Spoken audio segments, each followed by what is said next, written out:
أعوذ بالله من الشيطان. بسم اللہ الرحمن الرحیم الحمد للہ رب العالمین والعاقبۃ للمتقین والصلاة والسلام علی سیدنا ومولانا محمد وعلی آلہ واصحابہ واہل بیتہ اجمعین، اما بعد فاعوذ باللہ من الشیطان الرجیم، بسم اللہ الرحمن الرحیم۔ بلغ العلا بکمالہ کشف الدجا بجمالہ، حسنت جمیع خصالہ صلوا علیہ وآلہ۔ مولا یصلی وسلم دائما ابدا علی حبیبک خیر الخلق کلہم۔ قابل احترام خواتین و حضرات، اللہ رب العزت کا لاکھ لاکھ شکر ہے جس کی توفیق سے میں آپ سے ریڈیو رمضان کے ذریعے مخاطب ہوں۔ الحمدللہ آج ہمارا دروس قرآن کا تیسرا دن ہے، اور آج انشاءاللہ العظیم آپ قرآن کریم کے تیسرے پارے کا دوسرا نصف اور چوتھے سپارے کے پہلے 3 کوارٹر سماعت فرمائیں گے۔ تیسرے پارے میں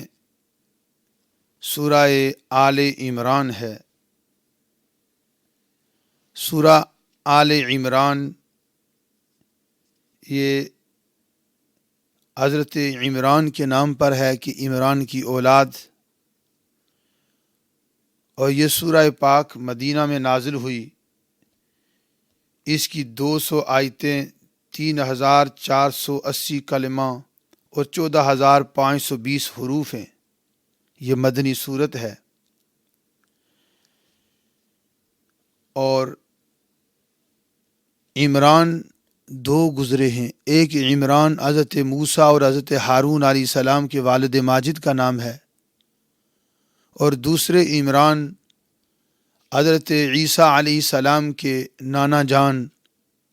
حضرت مریم علیہ السلام کے والد ماجد ہیں۔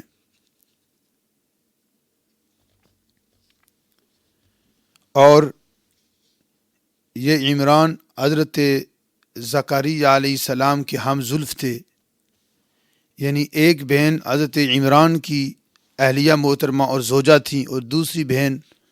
حضرت زکریا علیہ السلام اللہ کے پیغمبر کی زوجہ محترمہ تھیں۔ تو یہ نیک لوگوں کا خاندان تھا۔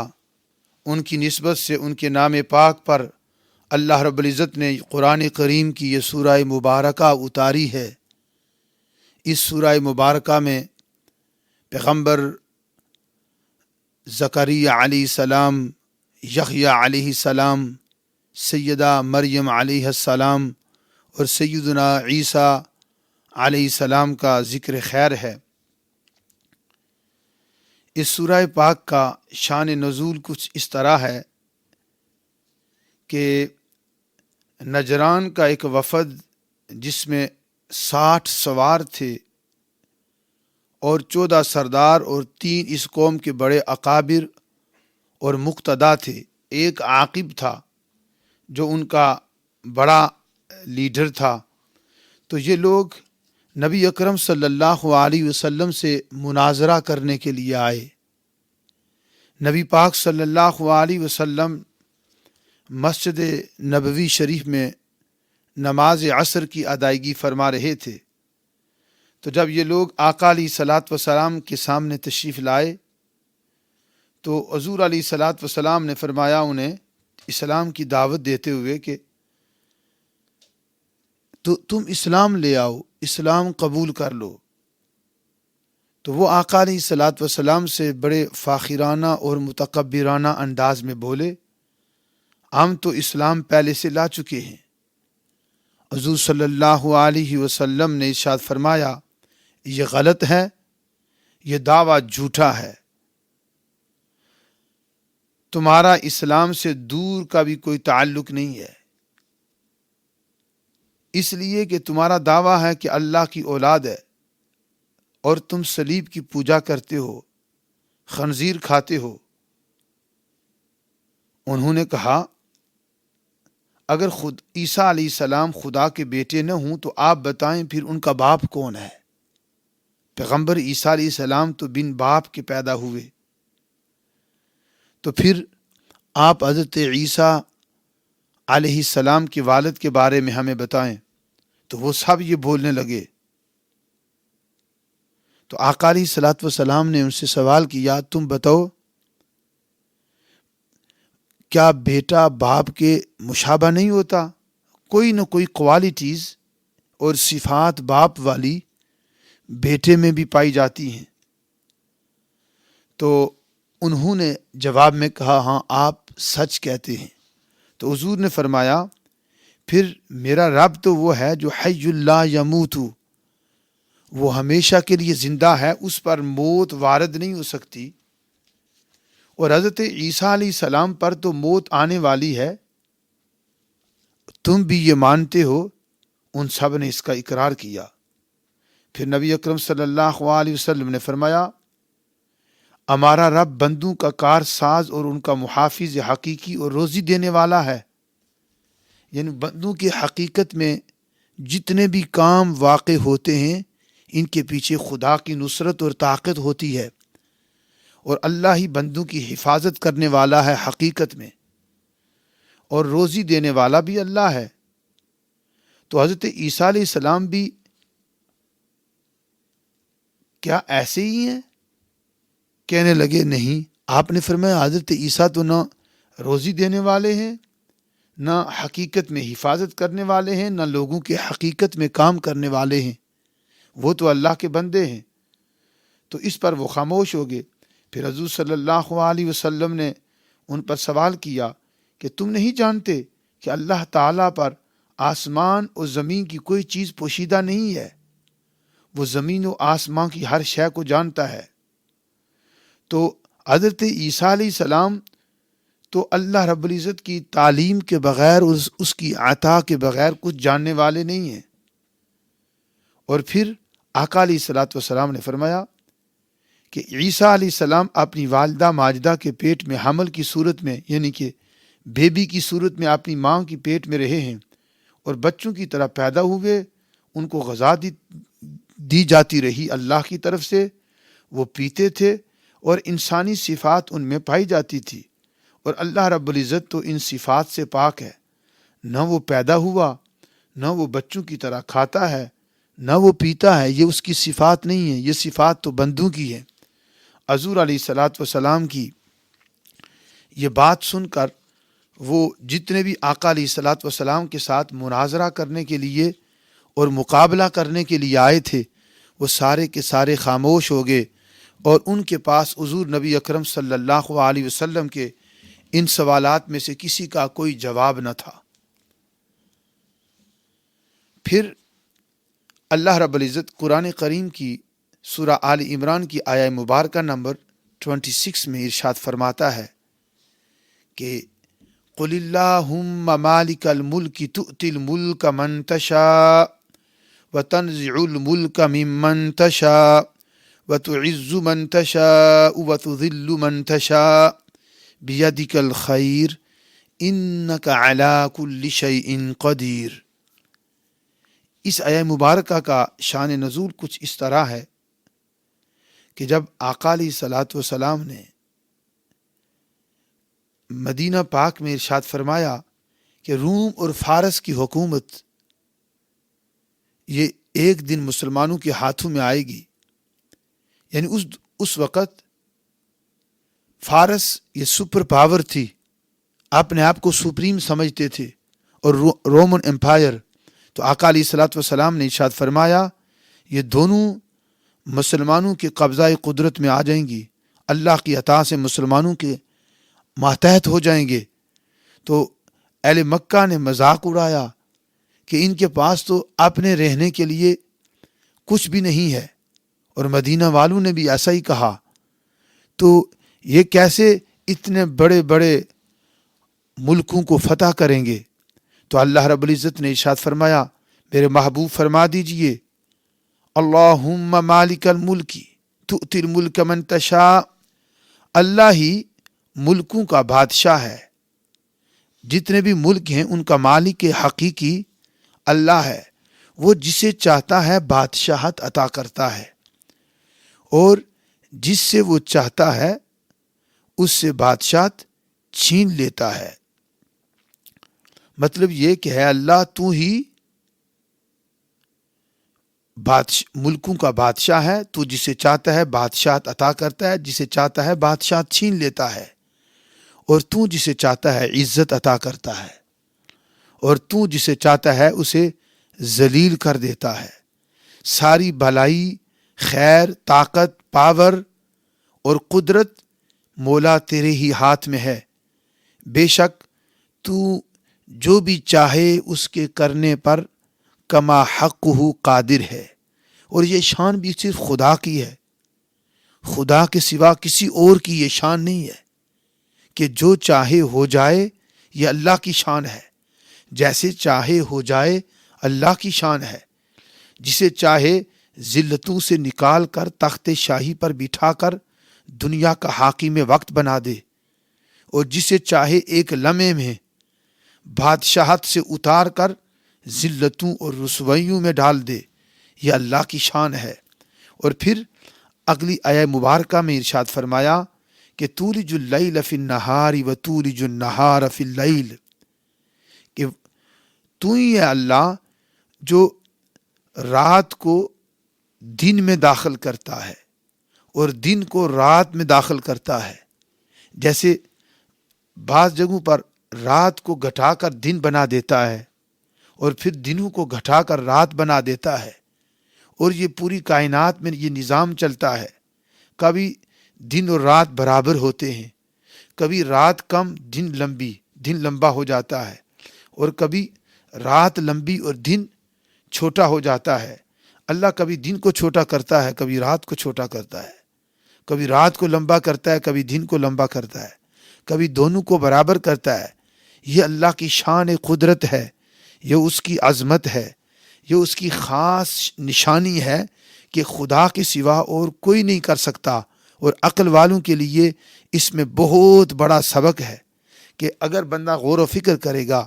کہ زمین و زمان کا کوئی بھی ایسا کام نہیں جو خود بخود ہو جائے، درخت بھی اگتا ہے تو بیج بویا جاتا ہے، پانی کا محتاج ہے، بارش کا محتاج ہے، ہوا کا محتاج ہے، آکسیجن اور کاربن ڈائی آکسائڈ کے محتاج ہیں۔ یہ ساری چیزیں جب ملتی ہیں، کسی سے انسان کی زندگی بنتی ہے، کسی سے درختوں کی زندگی بنتی ہے، پانی میں، ہوا میں، جنگلوں میں، ہر جگہ پر جو اللہ کی مخلوقات اور کائنات ہیں، سب کے ذرے ذرے کی خدا کو خبر ہے۔ تو جب ایک چھوٹا سا کام، ایک ٹیبل بھی، ایک کرسی بھی، چیئر بھی، کچھ بھی بن کسی بنانے والے کے بن نہیں سکتا، تو یہ رات و دن کا تغیر اور تبدل اور بدل کر آنا، یہ بھی ہمیں بتاتا ہے کہ کوئی ضرور کوئی ذات ہے جو اس ساری کائنات کے نظام کو چلا رہی ہے، اور وہ ذات اللہ رب العزت کی ہی ذات ہے۔ اور پھر اللہ نے فرمایا، محبوب آپ فرما دیں کہ وَتُخْرِجُ الْحَيَّ مِنَ الْمَيِّتِ وَتُخْرِجُ الْمَيِّتَ مِنَ الْحَيِّ وَتَرْزُقُ مَن تَشَاءُ بِغَيْرِ حساب، اور اے اللہ تو ہی ہے جو مردوں سے زندہ اور زندوں سے مردہ نکالتا ہے، اور تو جسے چاہتا ہے بے حساب رزق عطا کرتا ہے۔ اس میں بھی اللہ رب العزت نے اپنی خاص نشانی اور قدرت کو بیان کیا کہ انسان کے بے جان نطفے سے، پانی کے قطرے سے اللہ رب العزت ایک زندہ انسان کو پیدا کرتا ہے، اور اسی طرح پھر اللہ رب العزت کی یہ شان ہے کہ ایک پرندے سے انڈا پیدا کرتا ہے، اس انڈے میں جان نہیں ہوتی، وہ مردہ انڈا ہوتا ہے، اور پھر اس مردہ انڈے سے زندہ بچے کو پیدا کرتا ہے، پرندے کے بچے کو، جیسے مرغی ہے وہ انڈا دیتی ہے، وہ انڈا بے جان ہوتا ہے، اور اس بے جان انڈے سے اللہ رب العزت پھر جاندار بچہ پیدا کرتا ہے۔ یہ کوئی اور نہیں کر سکتا، یہ نشانی اور یہ شان اور یہ عظمت صرف اللہ رب العزت کی ہے جو ساری کائنات کو پیدا کرنے والا ہے۔ اللہ اپنی نشانیاں ایمان والوں کو بتاتا ہے تاکہ ان کے لیے اس میں عبرت ہو اور سبق ہو۔ اللہ رب العزت پھر قرآن کریم میں آیہ مبارکہ نمبر 29 میں 11ویں رکوع کے 3 پارے میں ارشاد فرماتا ہے کہ محبوب فرما دیں جو کچھ لوگوں تم اپنے دلوں میں چھپاتے ہو اور جو ظاہر کرتے ہو، اللہ کو ہر شے کا علم ہے، وہ جانتا ہے، اور زمینوں اور آسمانوں میں جو کچھ بھی ہے اللہ رب العزت سب کو جانتا ہے، سب کا علم رکھتا ہے، اور اللہ رب العزت ہر شے پر قادر ہے۔ وہ جو چاہے، جیسے چاہے، جتنا چاہے، جب چاہے، جس وقت چاہے، اس کو کوئی روک نہیں سکتا۔ وہ صرف امر کن فرماتا ہے، ہو جا، تو وہ چیز جیسے وہ چاہتا ہے ہو جاتی ہے۔ اور اللہ فرماتا ہے اے ایمان والوں کے علاوہ دوسروں کے ساتھ دلی سنگت اور دوستی نہ رکھو۔ جو ایسا کرے گا اس کے لیے اللہ کی بارگاہ میں کوئی تعلق اور علاقہ یعنی کوئی واسطہ نہیں ہے۔ مطلب یہ ہے کہ دلی دوستی، دلی سنگت اور دلی محبت صرف ایمان والوں سے رکھنی چاہیے، ایمان والوں سے محبت کرنی چاہیے، پیار کرنا چاہیے، انہیں اپنا بھائی سمجھنا چاہیے، خوشی و غمی میں ان کے ساتھ شریک ہونا چاہیے۔ اور پھر قرآن کریم کی اسی سورہ آل عمران کی آیہ مبارکہ نمبر 31 میں اللہ رب العزت ارشاد فرماتا ہے محبوب فرما دیجئے کہ لوگو اگر تم اللہ سے محبت کرتے ہو تو میری پیروی کرو، میرے طریقے پر چلو، یحببکم اللہ ویغفر لکم ذنوبکم، اس کا صلہ اللہ تمہیں یہ دے گا کہ اللہ تمہاری بخشش فرما دے گا، اور اللہ تمہیں اپنی سنگت اور دوستی عطا کرے گا، تمہارے گناہ مٹا دے گا، اس لیے کہ اللہ بڑا بخشنے والا اور رحم کرنے والا ہے۔ اس آیہ مبارکہ میں اللہ رب العزت نے اپنی محبت، اپنی سنگت اور اپنی دوستی کا طریقہ بتایا کہ اللہ کی سنگت غلامی مصطفیٰ میں ہے، اللہ کی محبت مصطفیٰ میں ہے، اللہ کی بندگی پیروی مصطفیٰ میں ہے، اللہ کی چاہت طریقہ مصطفیٰ میں ہے۔ جو نبی نے کیا وہ کرو، جیسے نبی نے کیا ویسے کرو، جیسے نبی نے تعلیمات عطا کی ہیں ان پر عمل پیرا ہو، تمہیں خدا کی محبت بھی مل جائے گی، اور اللہ رب العزت تمہارے گناہوں کی بخشش بھی عطا کر دے گا، اور وہ بڑا ہی بخشنے والا اور رحم کرنے والا ہے۔ اس میں ایک سبق ہے، ہم خدا کو دیکھ نہیں سکتے، خدا عبادت نہیں کرتا، وہ عبادت سے پاک ہے، خدا کی عبادت کی جاتی ہے، بندے خدا کی بندگی کرتے ہیں، عبادت کرتے ہیں، خدا کسی کی عبادت نہیں کرتا۔ تو اب ہم اگر اللہ کی عبادت کرنا چاہیں، اللہ کے راستے پہ چلنا چاہیں، اللہ سے محبت کرنا چاہیں تو ہم اسے دیکھ نہیں سکتے، وہ دیکھنے سے پاک ہے، وہ چکھنے سے، ذائقے سے پاک ہے، وہ سونگھنے سے پاک ہے، ہم اسے سن نہیں سکتے، ہم اسے زبان سے ٹیسٹ نہیں کر سکتے۔ یہ ہمارے جو حواس ہیں، دیکھنے کی قوت، چھونے کی قوت، سننے کی قوت، سونگھنے کی قوت، چکھنے کی قوت، اس قوت میں اللہ نہیں آ سکتا، اللہ اس سے پاک ہے۔ اللہ جب پاک ہے تو پھر ہم اسے سمجھیں گے کیسے؟ تو اللہ فرماتا ہے مجھے سمجھنا ہے، مجھے دیکھنا ہے، مجھے پرکھنا ہے، مجھے پانا ہے تو میرے محبوب کی بارگاہ میں جاؤ۔ نبی کا در میرا در ہے، نبی کا گھر میرا گھر ہے، نبی کا بولنا میرا بولنا ہے، نبی کا کلام میرا کلام ہے، نبی کا پیغام میرا پیغام ہے، نبی کا حکم میرا حکم ہے۔ تمہیں میرے محبوب صلی اللہ علیہ وسلم کے طریقہ کار پہ چلنا پڑے گا، تمہیں میرا در مل جائے گا۔ حضور سے صحابہ نے پوچھا یا رسول اللہ ہم نماز کیسے پڑھیں؟ آپ نے فرمایا صلو کما رأیتمونی اصلی، تم ایسے نماز پڑھو جیسے میں پڑھتا ہوں، مطلب جیسے میں کرتا ہوں ویسے کرتے جو، یہ خدا کی بندگی اور عبادت بن جائے گی۔ اور پھر فرمایا قل اطیعوا اللہ والرسول، کہ تم خدا اور اس کے رسول کا پیغام مانو، خدا اس کے رسول کا حکم مانو، خدا اور اس کے رسول کے احکامات پہ عمل پیرا ہو۔ فَإِن تَوَلَّوْا، اور اللہ نے فرمایا اگر وہ منہ پھیر لیں، میرے محبوب آپ انہیں پیغام دیں کہ اللہ اور اللہ کے رسول کی پیروی کرو، مطلب کہ رسول کے رستے پہ چلو، وہ خدا کا رستہ ہے، رسول کی اطاعت خدا کی اطاعت ہے، اور اگر وہ منہ پھیر لیں،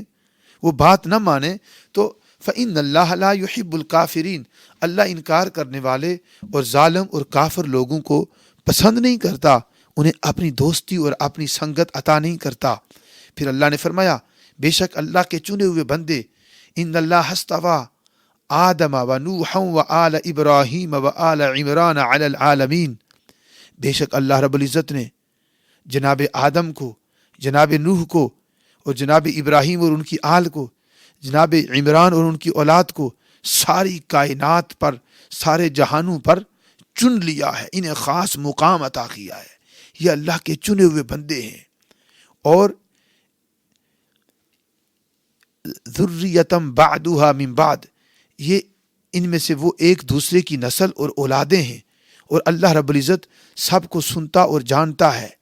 مطلب یہ ہے کہ یہ حضرت آدم، حضرت نوح، حضرت ابراہیم اور آل عمران اور حضرت ابراہیم کی اولادیں، یہ ایک دوسرے کی نسلوں میں سے ہیں اور اولادیں ہیں، اور یہ سارے کے سارے اللہ کے چنے ہوئے برگزیدہ بندے اور خاص مقربین بارگاہ خدا ہیں۔ اسی طرح اللہ رب العزت نے آگے ارشاد فرمایا کہ حضرت عمران کی اہلیہ محترمہ کے حوالے سے، یہ عمران جناب موسیٰ اور ہارون کے والد ماجد نہیں ہیں، چونکہ ان کے والد ماجد بھی عمران تھے، ان کا نام عمران بن یسخر بن فاحس بن لاوا بن یعقوب ہے، وہ حضرت یعقوب علیہ السلام کی اولاد پاک سے، وہ یہ موسیٰ اور ہارون علیہ السلام کے والد ماجد تھے۔ اور دوسرے عمران بن معسان، یہ حضرت عیسیٰ علیہ السلام کی والدہ مریم کے والد ہیں، مطلب حضرت عیسیٰ پیغمبر علیہ الصلاۃ والسلام کے نانا جان ہیں، اور ان دونوں عمرانوں کے درمیان 1800 برس کا فرق ہے۔ یہاں مراد جناب عیسیٰ علیہ السلام کے نانا جان اور مریم علیہ السلام کے والد ماجد ہیں، یہ وہ عمران ہیں۔ ان عمران کے بارے میں آتا ہے کہ ان کی زوجہ محترمہ حضرت مریم کی والدہ تھی، انہوں نے نظر مانی کہ اے اللہ اگر تو مجھے اولاد عطا کرے، ان کے ہاں اولاد نہیں تھی، تو میں اپنی اولاد کو تیرے گھر بیت المقدس جو مسجد اقصیٰ میں تھا اس کی حفاظت کے لیے اور خدمت کے لیے معمور کروں گی، اسے سلیکٹ کر دوں گی، چن لوں گی۔ اس وقت زمانے میں بچے جو ہوتے تھے، بیٹے، وہ مرد حضرات، وہ بیت المقدس کی حفاظت اور خدمت پر معمور ہوتے تھے، بیٹیاں نہیں ہوتی تھیں۔ تو انہوں نے نظر مانی کہ اگر تو نے مجھے بیٹا عطا کیا تو میرے مالک، میں اپنے بیٹے کو تیرے کعبہ کی، تیرے بیت المقدس کی حفاظت کے لیے معمور کروں گی۔ تو بعد میں اللہ رب العزت نے انہیں جب بیٹی عطا کی، حضرت مریم ہوئی، تو وہ پریشان ہوئی، مولا یہ تو بچی ہے۔ تو اللہ نے فرمایا یہ بچی بچوں سے بہتر ہوگی۔ تو انہوں نے کہا ہم نے اس کا نام مریم رکھا ہے، اور اے اللہ اسے تیری حفاظت و شیطان سے تیری پناہ میں عطا کر دیا ہے، اب اللہ تو اس کی حفاظت کرنا۔ مطلب یہ ہے، اس میں سبق ہے، اپنے بچوں کو خدا کی پناہ میں دے دیں تو اللہ کا کرم ہوگا، اللہ کا فضل ہوگا۔ اپنے بچے شیطان سے بچانے ہوں تو اللہ کے سپرد کر دیں۔ اللہ کے سپرد جب بندہ ہو جائے گا تو اللہ اس کی حفاظت کرے گا، اور جس کی حفاظت اللہ کرے گا اسے کوئی نقصان نہیں پہنچا سکتا۔ خواتین و حضرات،